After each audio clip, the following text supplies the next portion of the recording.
नमस्कार दोस्तों, स्वागत है आपका इकोनॉमिक मास्टर यूट्यूब चैनल पर।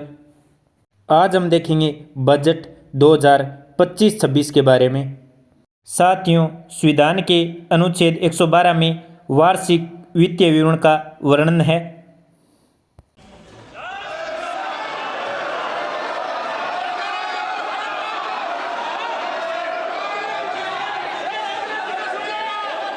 माननीय सदस्यगण, आइटम नंबर 1 श्रीमती निर्मला सीतारमण वित्त मंत्री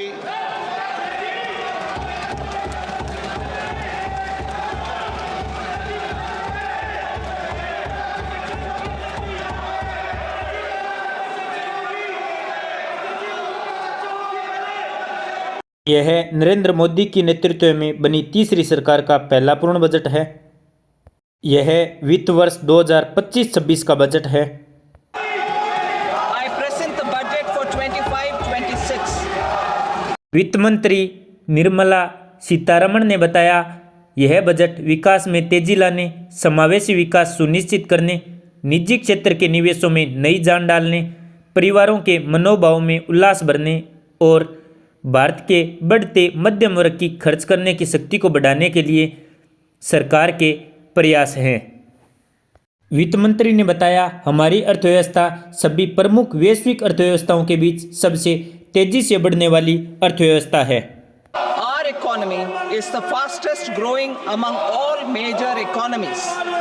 महान तेलुगु कवि और नाटककार गुरुजादा अप्पा राव का कथन कहा कि कोई देश केवल उसकी मिट्टी से नहीं है, बल्कि देश उसके लोगों से है। The great Telugu poet and playwright Gurujada Appa Rao had said, "Deshamante matti kadoy, deshamante manushuloy," meaning a country is not just its soil, a country is its people. In line with this, for us, वित्त मंत्री ने बताया, विकसित भारत में शामिल है गरीबी से मुक्ति, 100% अच्छे स्तर की स्कूली शिक्षा, बेहतरीन, सस्ती और सर्वसुलभ स्वास्थ्य सेवाओं तक पहुंच, 100% कुशल कामगारों के साथ सार्थक रोजगार, आर्थिक गतिविधियों में 70% महिलाएं और हमारे देश को food basket of the world बनाने वाले किसान। वित्त मंत्री ने बताया, बजट में प्रस्तावित विकास उपाय गरीब, युवा, अन्नदाता और नारी को ध्यान में रखकर 10 व्यापक क्षेत्रों तक फैला है। ये 10 क्षेत्र हैं: कृषि के विकास और उत्पादकता को गति प्रदान करना, ग्रामीण संपन्नता और अनुकूल निर्माण, समावेशी प्रगति के पथ पर सबको साथ लेकर चलना, भारत में विनिर्माण बढ़ाना और मेक इन इंडिया को और आगे ले जाना, एमएसएमई को सहायता देना, रोजगार द्वारा विकास को समर्थ बनाना, जनता, अर्थव्यवस्था और नवाचार में निवेश करना, ऊर्जा आपूर्तियां सुनिश्चित करना, निर्यात को बढ़ावा देना और नवाचार को पोषित करना। निर्मला सीतारमण का 8वां बजट है। विकास यात्रा में 4 शक्तिशाली इंजन बताए हैं: कृषि, एमएसएमई, निवेश और निर्यात। और सुधार का क्षेत्र ईंधन बताया है, मार्गदर्शक या प्रेरणा समावेशिता बताई है और लक्ष्य विकसित भारत बताया है। बजट का उद्देश्य 6 क्षेत्रों में सुधार करना है: कराधान, विद्युत क्षेत्र, शहरी विकास, खनन, वित्तीय क्षेत्र और विनियामक सुधार, ताकि हमारी विकास क्षमता और विश्व स्तर पर प्रतिस्पर्धा क्षमता बढ़ सके। विकास का प्रथम इंजन कृषि को बताया गया तथा कृषि संबंधी प्रावधान बताए गए। Prime Minister Dhan Dhanya Krishi Yojana, Developing Agri Districts Program. वित्त मंत्री ने कृषि हेतु प्रधानमंत्री धन धान्य कृषि योजना विकासशील कृषि जिला कार्यक्रम की घोषणा की। इसकी शुरुआत आकांक्षी जिला कार्यक्रम की सफलता से प्रेरणा लेकर की गई। इस कार्यक्रम में मौजूद योजनाओं एवं विशिष्ट उपायों के माध्यम से कम उत्पादकता, कम फसलों की बुआई और औसत से कम ऋण मानदंड वाले 100 जिलों को शामिल किया जाएगा। इसके 5 उद्देश्य हैं: संवर्धित कृषि उत्पादकता, फसल विविधता और सतत कृषि पद्धतियों को अपनाना, पंचायत और ब्लॉक स्तर पर फसल कटाई के बाद भंडारण बढ़ाना, दीर्घ अवधि और लघु अवधि ऋण की उपलब्धता को सुविधाजनक बनाना। वित्त मंत्री ने बताया इस कार्यक्रम से 1.7 करोड़ किसानों को मदद मिलने की संभावना है। किस कार्यक्रम से? प्रधानमंत्री धन धान्य कृषि योजना से। राज्यों की भागीदारी से ग्रामीण संपन्नता और अनुकूलन निर्माण कार्यक्रम चलाया जाएगा, जिसका उद्देश्य ग्रामीण क्षेत्रों में प्रचुर मात्रा में अवसर पैदा करना है ताकि प्रवास एक विकल्प हो, न कि अनिवार्यता।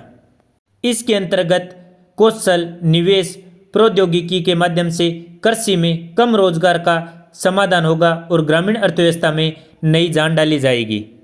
ग्रामीण संपन्नताओं और अनुकूलन निर्माण कार्यक्रम से ग्रामीण महिलाओं, युवा किसानों, ग्रामीण युवाओं, उपेक्षित और छोटे किसानों और भूमिहीन परिवारों पर ध्यान केंद्रित किया जाएगा। वैश्विक और घरेलू सर्वश्रेष्ठ पद्धतियों को शामिल किया जाएगा और बहुपक्षीय विकास बैंकों से उपयुक्त तकनीकी और वित्तीय सहायता प्राप्त की जाएगी। पहले चरण में 100 विकासशील कृषि जिलों को शामिल किया जाएगा। आगे वित्त मंत्री ने दलहन में आत्मनिर्भरता के बारे में जिक्र किया है, जिसमें बताया है कि सरकार खाद्य तेल में आत्मनिर्भरता प्राप्त करने के लिए राष्ट्रीय खाद्य तिलहन मिशन क्रियान्वित कर रही है और अब हमारी सरकार तुर, उड़द और मसूर पर विशेष ध्यान केंद्रित करेगी।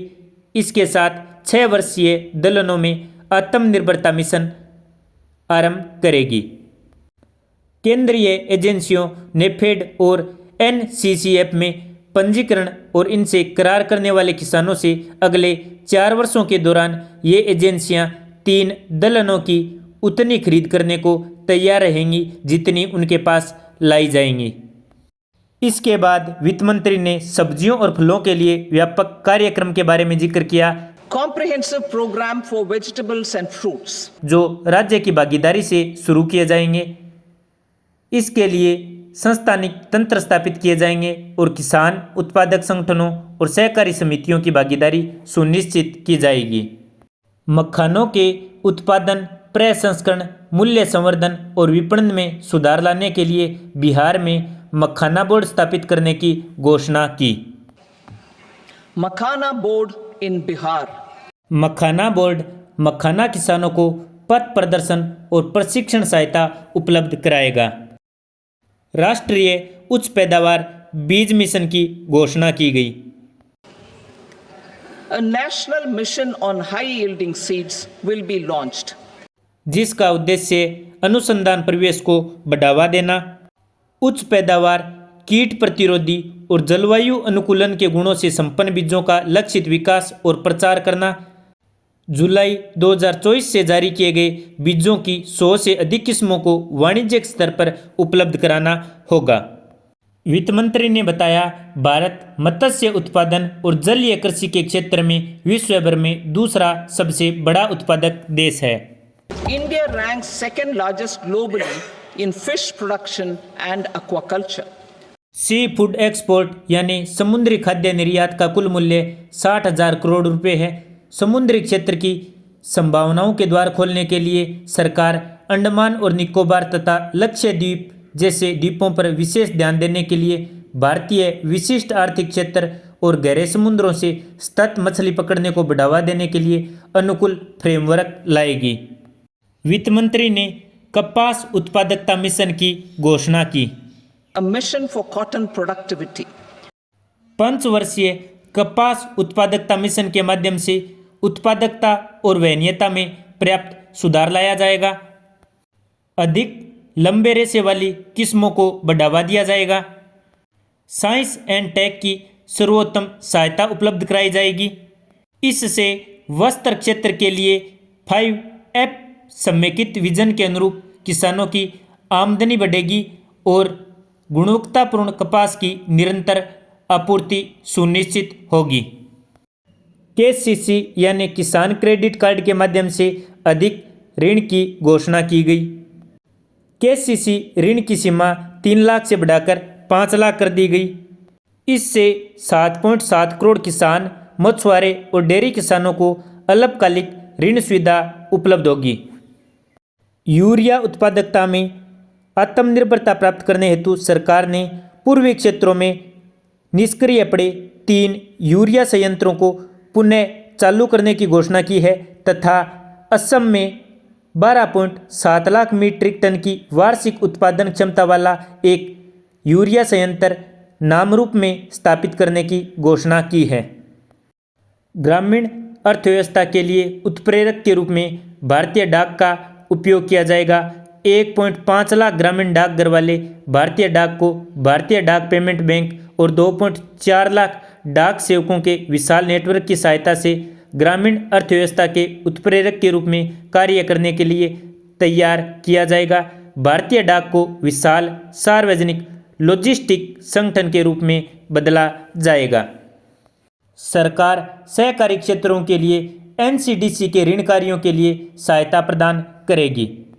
इसी के साथ विकास की यात्रा के 4 शक्तिशाली इंजनों में पहला कृषि इंजन पूर्ण हुआ। भारतीय अर्थव्यवस्था के विकास का दूसरा इंजन एमएसएमई है, जिसे सूक्ष्म, लघु और मध्यम उद्यम के नाम से भी जाना जाता है। MSMEs as the second engine. इसमें 5.7 करोड़ एमएसएमई के साथ विनिर्माण और सेवाएं शामिल हैं। वर्तमान में 7.5 करोड़ लोगों को एमएसएमई रोजगार प्रदान करते हैं, जिनका विनिर्माण में 36% योगदान है। 1 करोड़ से अधिक पंजीकृत एमएसएमई हैं, जो भारत को वैश्विक विनिर्माण केंद्र बनाने का प्रयास कर रहे हैं। एमएसएमई का निर्यात में 45% योगदान है। एमएसएमई के वर्गीकरण से संबंधित निवेश और कारोबार की सीमाओं को क्रमशः 2.5 और 2 गुना तक बढ़ाया जाएगा। इससे उन्हें बड़े उद्यम बनने और युवाओं के लिए रोजगार सृजित करने का अवसर उपलब्ध होगा। गारंटी कवर के साथ ऋण उपलब्धता में भी पर्याप्त वृद्धि की जाएगी। सूक्ष्म और लघु उद्यमों के लिए 5 करोड़ से बढ़ाकर 10 करोड़, जिससे अगले 5 वर्षों में 1.5 लाख करोड़ के अतिरिक्त ऋण उपलब्ध होंगे। स्टार्टअप के लिए 10 करोड़ से बढ़ाकर 20 करोड़, जिसमें आत्मनिर्भर भारत के लिए महत्वपूर्ण 27 प्रमुख क्षेत्रों में ऋणों के लिए गारंटी शुल्क कम करके 1% किया जाएगा और उत्तम तरह से चल रहे निर्यातक एमएसएमई के लिए 20 करोड़ तक के सावधि ऋण उपलब्ध कराए जाएंगे। उद्यम पोर्टल पर पंजीकृत सूक्ष्म उद्यमों के लिए 5 लाख की सीमा वाले विशेष अनुकूल क्रेडिट कार्ड शुरू करने की घोषणा की। पहले वर्ष में 10 लाख कार्ड जारी किए जाएंगे। We will introduce customized credit cards with a 5 lakh rupee limit for micro enterprises registered on Udyam portal. Startup के लिए निधि कोष की घोषणा की। स्टार्टअप के लिए वैकल्पिक निवेश निधियों AIF को 91,000 करोड़ से अधिक की प्रतिबद्धताएं प्राप्त हुई हैं। इन्हें 10,000 करोड़ के सरकारी अंशदान से स्थापित निधियों के कोष की सहायता प्राप्त है। अब विस्तारित कार्यक्षेत्र और 10,000 करोड़ के नए अंशदान के साथ निधियों के नए कोष की स्थापना की जाएगी।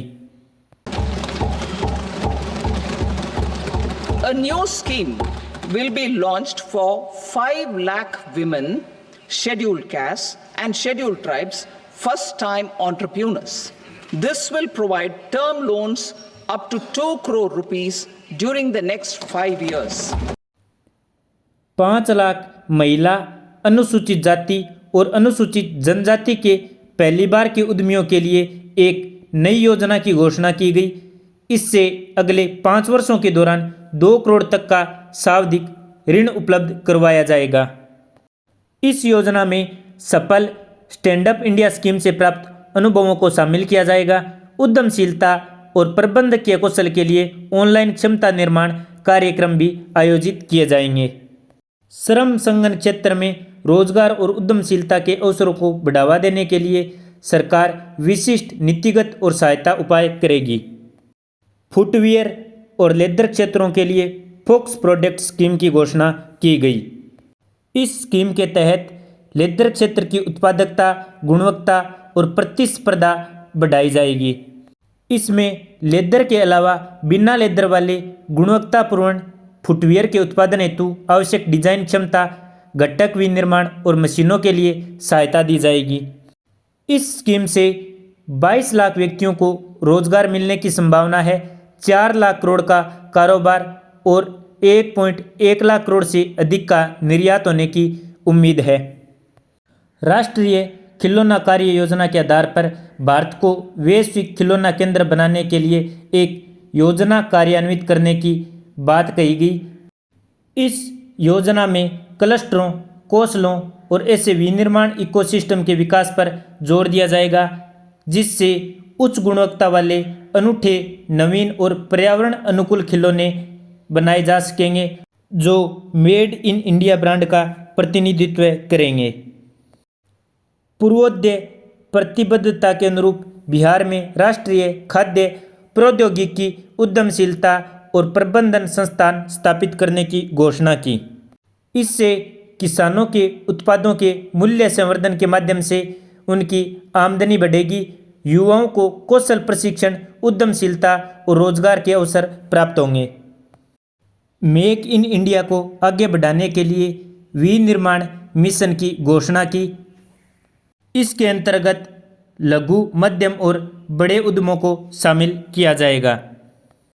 स्वच्छ प्रौद्योगिकी विनिर्माण हेतु घरेलू मूल्यवर्धन में पर्याप्त सुधार करना, solar PV cell, EV battery, मोटरों और कंट्रोलरों, इलेक्ट्रोलाइजरों, विंड टर्बाइन, अत्यधिक वोल्टेज वाले ट्रांसमिशन उपकरण और ग्रिड स्केल बैटरियों का इकोसिस्टम तैयार करने की बात कही गई।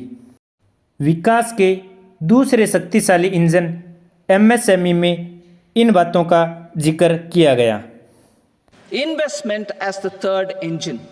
विकास के 4 शक्तिशाली इंजनों में निवेश को तीसरा इंजन बताया।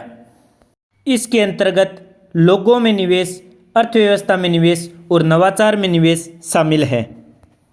लोगों में निवेश के अंतर्गत हम पहले कार्यक्रम के बारे में बात करेंगे, सक्षम आंगनबाड़ी और पोषण 2.0 के बारे में। इसके तहत देश भर में 8 करोड़ से अधिक बच्चों, 1 करोड़ गर्भवती महिलाओं तथा स्तनपान कराने वाली महिलाओं और आकांक्षी जिलों एवं पूर्वोत्तर क्षेत्र में लगभग 20 लाख किशोरियों को पोषण संबंधी सहायता प्रदान की गई। इस पोषण संबंधी सहायता के लिए लागत मानदंडों को समुचित रूप से बढ़ाया जाएगा। बच्चों में जिज्ञासा और नवाचार की भावना उत्पन्न करने तथा वैज्ञानिक सोच को बढ़ावा देने के लिए अगले 5 वर्षों में सरकारी स्कूलों में 50,000 अटल टिंकरिंग प्रयोगशालाएं स्थापित की जाएंगी। भारतनेट परियोजना के अंतर्गत ग्रामीण क्षेत्रों में सभी सरकारी माध्यमिक स्कूलों और प्राथमिक स्वास्थ्य केंद्रों को ब्रॉडबैंड कनेक्टिविटी प्रदान की जाएगी। स्कूल और उच्चतर शिक्षा के लिए भारतीय भाषाओं में डिजिटल रूप में पुस्तक प्रदान करने के लिए भारतीय भाषा पुस्तक योजना क्रियान्वित करने का प्रस्ताव किया है, जिसका लक्ष्य विद्यार्थियों को अपने विषयों को बेहतर ढंग से समझने में मदद करना है। जुलाई 2024 के बजट में घोषित की गई कार्य योजना के तहत 5 राष्ट्रीय कौशल उत्कृष्टता केंद्र स्थापित किए जाएंगे ताकि make for India, make for the world विनिर्माण के लिए आवश्यक कौशल के साथ युवाओं का सृजन किया जा सके। 23 आईआईटी में विद्यार्थियों की कुल संख्या में 100% की वृद्धि हुई, जो विगत 10 वर्षों में 65,000 से बढ़कर 1.35 लाख हो गई है। 2014 के बाद शुरू की गई 5 आईआईटी में अतिरिक्त अवसंरचना का सृजन किया जाएगा ताकि 6500 और विद्यार्थियों के लिए शिक्षा को सुविधाजनक बनाया जा सके। आईआईटी पटना में छात्रावास और अन्य अवसंरचना संबंधी क्षमता को भी बढ़ाया जाएगा। वर्ष 2023 में कृषि, स्वास्थ्य और धारणीय शहरों के लिए कृत्रिम बुद्धिमत्ता संबंधी 3 उत्कृष्टता केंद्रों की घोषणा की थी।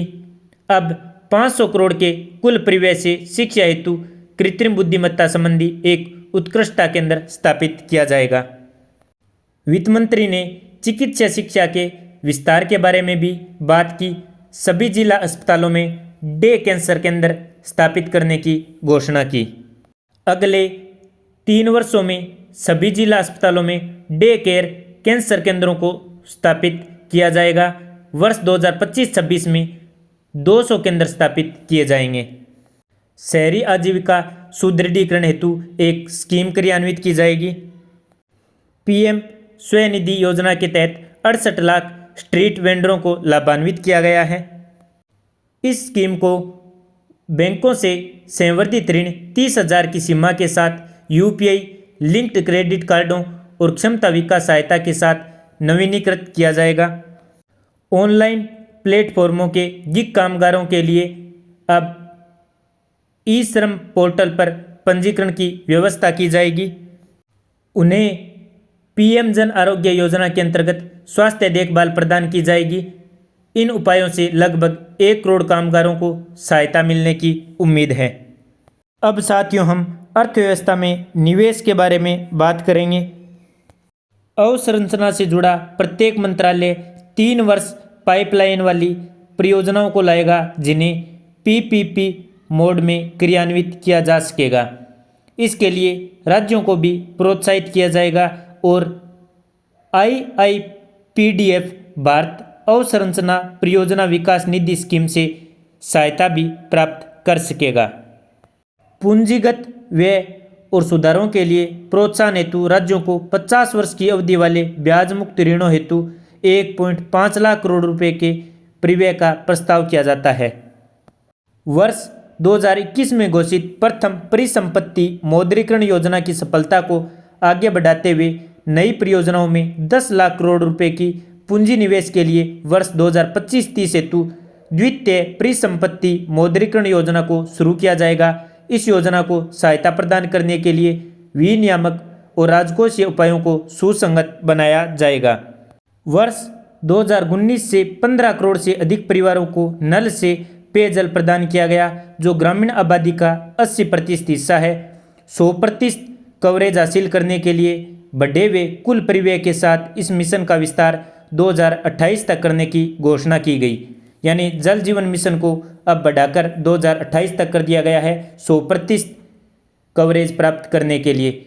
इस मिशन का मुख्य उद्देश्य अवसंरचना की गुणवत्ता और जन भागीदारी के माध्यम से ग्रामीण क्षेत्रों में पाइप से जल आपूर्ति योजना के प्रचलन और रखरखाव पर होगा। राज्यों या संघ राज्य क्षेत्रों के साथ प्रत्यक्ष समझौता ज्ञापन पर हस्ताक्षर किए जाएंगे, ताकि इसकी निरंतरता और नागरिक केंद्रित जल सेवा स्फूर्तिगी को सुनिश्चित किया जा सके। वित्त मंत्री ने अपने भाषण में शहरी क्षेत्रों में सुधार का भी जिक्र किया। जुलाई के बजट प्रस्तावों को आगे बढ़ाने की बात कही गई। शहरी चुनौती निधि की स्थापना की घोषणा की गई। जुलाई के बजट में घोषित विकास केंद्रों के रूप में शहरों का सृजनात्मक पुनर्विकास और जल एवं स्वच्छता के लिए प्रस्तावों को क्रियान्वित करने के लिए सरकार 1 लाख करोड़ रुपए की शहरी चुनौती निधि को स्थापित करेगी। यह निधि भरोसेमंद परियोजनाओं की लागत के 25% तक की धनराशि को इस शर्त के साथ वित्तपोषित करेगी कि लागत का कम से कम 50% बॉन्ड, बैंक ऋणों और पीपीपी से वित्तपोषित किया जाएगा। वर्ष 2025-26 के लिए 10,000 करोड़ रुपए के आवंटन का प्रस्ताव है। विद्युत क्षेत्रों में सुधार हेतु सरकार राज्यों द्वारा बिजली वितरण सुधारों और अंतर्राज्यीय ट्रांसमिशन क्षमता के संवर्धन को प्रोत्साहित करने हेतु जीएसडीपी की 0.5% अतिरिक्त उधारी की अनुमति देगी। Additional borrowing of 0.5% of GSDP will be allowed to states contingent on these reforms. वित्त मंत्री ने विकसित भारत हेतु परमाणु ऊर्जा मिशन के बारे में जिक्र किया। विकसित भारत हेतु 2047 तक कम से कम 100 गीगावाट परमाणु ऊर्जा का विकास आवश्यक बताया। इस लक्ष्य की प्राप्ति हेतु निजी क्षेत्र के साथ सक्रिय भागीदारी करने हेतु परमाणु ऊर्जा अधिनियम और परमाणुीय नुकसान के लिए सिविल दायित्व अधिनियम में संशोधन करने की बात कही। लघु मॉड्यूलर रिएक्टरों के अनुसंधान और विकास के लिए 20,000 करोड़ रुपए के परिव्यय के साथ एक परमाणु ऊर्जा मिशन स्थापित किया जाएगा। वर्ष 2033 तक स्वदेशी रूप से विकसित कम से कम 5 SMR लघु मॉड्यूलर रिएक्टर क्रियाशील हो जाएंगे। पोत निर्माण में लागत संबंधी हानियों के समाधान हेतु पोत निर्माण वित्तीय सहायता नीति को नवीनीकृत किया जाएगा। इसमें चक्रीय अर्थव्यवस्था को बढ़ावा देने के लिए भारतीय यार्डों में शिप ब्रेकिंग के लिए क्रेडिट नोट भी शामिल होंगे। अवसंरचनात्मक मास्टर लिस्ट HML में निर्दिष्टित आकार से अधिक बड़े जलपोतों को शामिल किया जाएगा। जलपोतों की रेंज, श्रेणियों और क्षमताओं को बढ़ाने के लिए शिप बिल्डिंग क्लस्टरों को सुविधा प्रदान की जाएगी। इसमें संपूर्ण इकोसिस्टम का विकास करने के लिए अतिरिक्त अवसंरचना सुविधाएं, कौशल और प्रौद्योगिकी शामिल की जाएगी। सामुद्रिक उद्योग के लिए लंबी अवधि के वित्त पोषण के लिए 25,000 करोड़ रुपए की निधि के साथ एक सामुद्रिक विकास निधि की स्थापना की जाएगी। यह निधि वितरित सहायता और प्रतिस्पर्धा को प्रोत्साहित करेगी। इसमें सरकार द्वारा 49% तक अंशदान किया जाएगा और शेष राशि पत्तनों और निजी क्षेत्रों से जुटाई जाएगी। क्षेत्रीय कनेक्टिविटी स्कीम के अंतर्गत उड़ान ने 1.5 करोड़ मध्यवर्गीय लोगों को तीव्र यात्रा करने की आकांक्षाओं को पूरा किया है। इस स्कीम ने 88 हवाई अड्डों को जोड़ा है और 619 रूटों को क्रियाशील बनाया है। इस सफलता से प्रेरित होकर एक संशोधित उड़ान स्कीम शुरू की जाएगी ताकि अगले 10 वर्षों में 120 नए गंतव्यों तक क्षेत्रीय कनेक्टिविटी को बढ़ाया जा सके और 4 करोड़ यात्रियों को ऐसी परिवहन की सुविधा दी जा सके। यह योजना पर्वतीय, आकांक्षी और पूर्वोत्तर जिलों के हेलीपैड और छोटे हवाई अड्डों को भी सहायता प्रदान करेगी।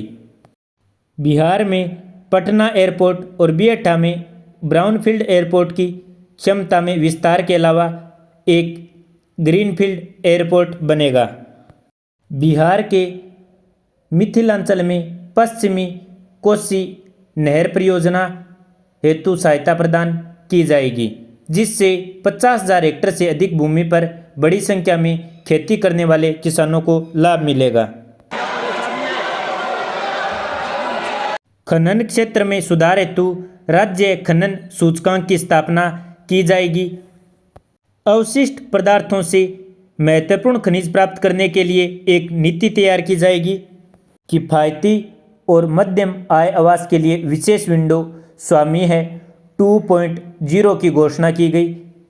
स्वामी है 1 के अंतर्गत 50,000 आवासीय इकाइयों का निर्माण पूरा कर लिया गया और घर खरीदने वालों को चाबियां सौंप दी गई। अन्य 40,000 इकाइयों का निर्माण कार्य वर्ष 2025 में पूरा कर लिया जाएगा, जिससे मध्यवर्गीय परिवार को मदद मिलेगी जो ऋण पर EMI का भुगतान कर रहे हैं और साथ ही अपने वर्तमान आवास में रहने के लिए किराए का भुगतान कर रहे हैं। स्वामी है 2.0 के अंतर्गत सरकार, बैंक और निजी निवेशकों के अंशदान के साथ एक मिश्रित वित्तीय सुविधा के रूप में स्वामी है निधि 2 बनाई जाएगी। 15,000 करोड़ की इस निधि का लक्ष्य अन्य 1 लाख इकाइयों को शीघ्र पूरा करना है। PPP को आगे बढ़ाने हेतु निजी क्षेत्र के लिए गति शक्ति से डाटा प्रदान किया जाएगा। देश में शीर्ष 50 पर्यटन स्थलों को राज्यों की भागीदारी से चैलेंज मोड के माध्यम से विकसित किया जाएगा। होम स्टे के लिए मुद्रा ऋण प्रदान किया जाएगा। कुछ पर्यटक समूहों के लिए वीजा शुल्क छूट के साथ ई-वीजा की सुविधा को सुव्यवस्थित किया जाएगा। भगवान बुद्ध के जीवन काल से संबंधित स्थलों पर विशेष ध्यान दिया जाएगा। चिकित्सा पर्यटन को बढ़ावा दिया जाएगा। अब हम साथियों नवाचार में निवेश को देखेंगे तो अनुसंधान, विकास और नवाचार में जुलाई के बजट में घोषित निजी क्षेत्र से प्रेरित अनुसंधान, विकास और नवाचार पहलों को क्रियान्वित करने के लिए 20,000 करोड़ रुपए आवंटित किए गए। डीप टेक निधियों का कोष बनाने पर विचार करने की बात कही गई। इसके अंतर्गत अगली पीढ़ी के स्टार्टअप को उत्प्रेरित किया जाएगा। PM अनुसंधान अद्यतावर्ती की बात कही गई। PM अनुसंधान अद्यतावर्ती योजना के अंतर्गत 5 वर्षों में संवर्धित वित्तीय सहायता के साथ IIT और IIMC में प्रौद्योगिकी अनुसंधान के लिए 10,000 अद्यतावर्तियाँ प्रदान की जाएंगी। भविष्य में खाद्य और पोषण सुरक्षा के लिए 10 लाख जर्म प्लाज्म लाइनों के साथ दूसरे जीन बैंकों की स्थापना की जाएगी। इसके तहत सार्वजनिक और निजी दोनों क्षेत्रों को संरक्षण प्रदान किया जाएगा। बुनियादी भूस्थानिक अवसंरचना और डाटा विकसित करने के लिए राष्ट्रीय भूस्थानिक मिशन शुरू करने की घोषणा की। शैक्षणिक संस्थानों, संग्रहालयों, पुस्तकालयों और निजी संग्रहकर्ताओं के साथ हमारी पांडुलिपि के सर्वेक्षण, दस्तावेजीकरण और संरक्षण के लिए ज्ञान भारतम मिशन शुरू करने की घोषणा की, जिसके अंदर 1 करोड़ से अधिक पांडुलिपियों को शामिल किया जाएगा। ज्ञान के आदान प्रदान के लिए भारतीय ज्ञान प्रणाली का एक राष्ट्रीय डिजिटल संग्रह स्थापित किया जाएगा। इसी के साथ दोस्तों, भारतीय विकास की यात्रा का तीसरा स्तंभ निवेश पूरा होता है। अब हम शुरू करेंगे चौथा स्तंभ, निर्यात। साथियों, इसके अंतर्गत बताया गया है कि हम क्षेत्रीय और मंत्रालयीय लक्ष्यों के साथ एक निर्यात संवर्धन मिशन शुरू करेंगे, जिसे वाणिज्यिक मंत्रालय, MSME मंत्रालय और वित्त मंत्रालय द्वारा संयुक्त रूप से चलाया जाएगा। इससे निर्यात ऋण तक आसान पहुंच और क्रॉस बॉर्डर फैक्टरिंग सहायता की सुविधा प्राप्त होगी और MSME को विदेशी बाजार में गैर टैरिफ की समस्या का सामना करने में मदद मिलेगी।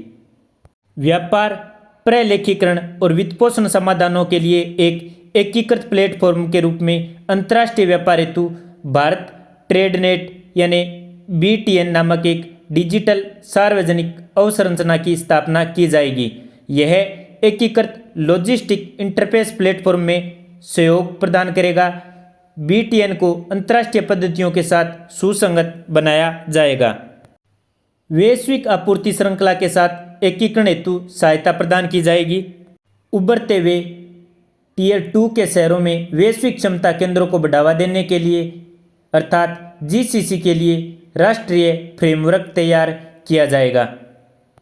एयर कार्गो के लिए भंडारगृह की सुविधा प्रदान की जाएगी। साथियों, इसके साथ ही विकास की यात्रा के 4 शक्तिशाली स्तंभ कृषि, MSME, निवेश और निर्यात पूरे हो चुके हैं। आगे हम देखेंगे सुधार ईंधन के रूप में मार्गदर्शक प्रणेता में समावेशिता और लक्ष्य विकसित भारत। साथियों, बाकी बातें हम अगले वीडियो में करेंगे। इस वीडियो में इतना ही। धन्यवाद। जय हिंद, जय भारत।